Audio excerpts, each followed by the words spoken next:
If you've got dumbbells at home, I've got 5 nice and simple upper body exercises for you. I'll show you a brief demo of each of them now, and then I'll talk you through how to do each of them properly.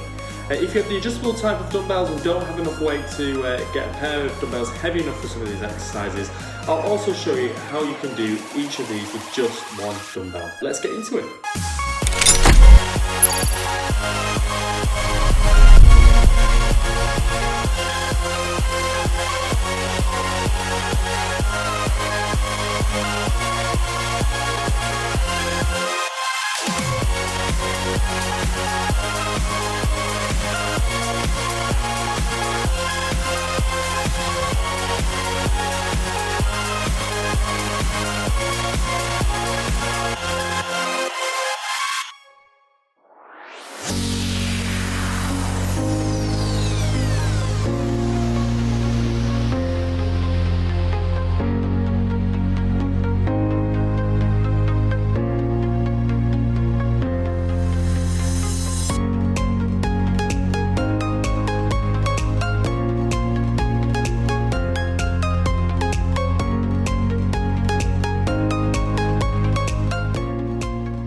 Side position for the shoulder press is here. So weights around about shoulder level and your elbows tucked in underneath. And then from here you're just going to push up overhead, locking your arms out at the top and then coming back down to here. So it's the movement of your elbows that you're most bothered about here. So they're coming all the way down and then tucking in at the side with your forearm completely straight. Trying to avoid your arms going out like this is going to make it a lot harder for you. Now, one of the two key mistakes that people make with the shoulder press is they tend to start here and just go up and down like this, which is working the shoulder and the tricep, but you're not getting the full range of motion if you pull the weights all the way down here. The other common mistake is that people use a push with the legs to get it moving. Now, yes, this means you might be able to do more weight, or you might be able to do more reps, but shoulder press is aiming to try and work the shoulders, and so what you end up doing is taking the work away from the shoulders, and you're using the momentum more than anything to get the weight overhead. If you only have one weight, then this makes it a little bit more trickier because you're having to hold yourself steady and balance yourself as you're pushing the weight at one side. So you can just do one-sided shoulder press, and then when you've done the full set on that side, switch over and do the same thing on the opposite, all whilst trying to keep your body straight and not leaning like this. So it adds a core element to the exercise as well. If you have a bench at home, awesome, it makes the chest press much easier, but if you don't, it doesn't mean that you still can't do a chest press, but there is a trade-off which I'll explain in a minute. So if you don't have a bench, what you're going to do is lie down on the floor and start with the weights up here. You're going to bring your arms down to your side until your forearms touch the floor, and then I would just pause there for a moment and then pull yourself up. So the reason why I say pause is you could be tempted just to try and bounce your arms off the floor, which is going to help you out a little bit.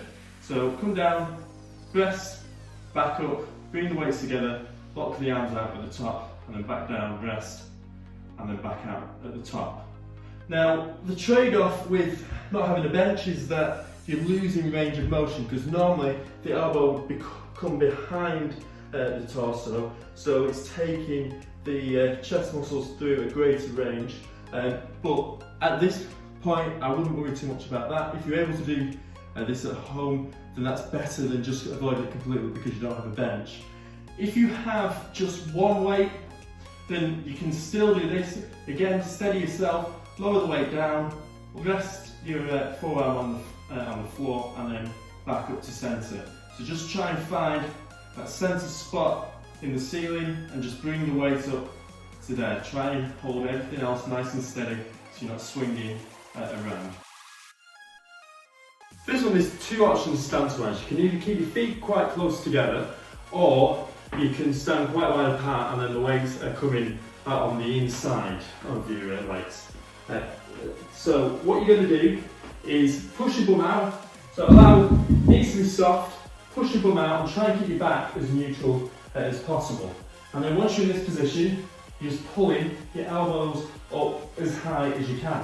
Now, what you want to do with this one is make sure that as you're pulling up, you're not using momentum to drag the weight up and cheating the muscles that you should be working out of doing the main bit of work. For one way, very similar, it's just going to make it a little bit more difficult because you're having to hold your core nice and still. So you're going to pivot forward and you're going to just try and keep your body or your shoulders as straight as you can whilst doing it. So again, making sure that there's no momentum up and down, but then also making sure that one side isn't drooping.